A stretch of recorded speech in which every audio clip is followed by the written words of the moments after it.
Kalimera. Bom dia, hein? Grego, isso mesmo. Tima ton patera su, kai tin mitera su.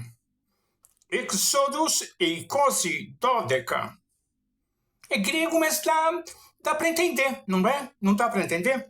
Assim, no aspecto de serem letras, sons com muito vogal, muitas vogais, lembrando que foi a língua grega que introduziu a escrita das vogais, não é? Há muito tempo, há 800 anos antes de Cristo. Então, dá para entender sim. Tem o alfabeto grego, que é complicadinho, né? Mas logo, logo a gente aprende. Então, vai treinando aí que você logo, logo pega, se você quiser aprender grego, né? Se você tiver alguma sugestão, melhoria, correção, por favor, coloque nos comentários. Eu sou o Vovô Nico, teacher Roberto do Bible Friend, que leva a palavra em vários idiomas a vários lugares do mundo. Fique com Deus.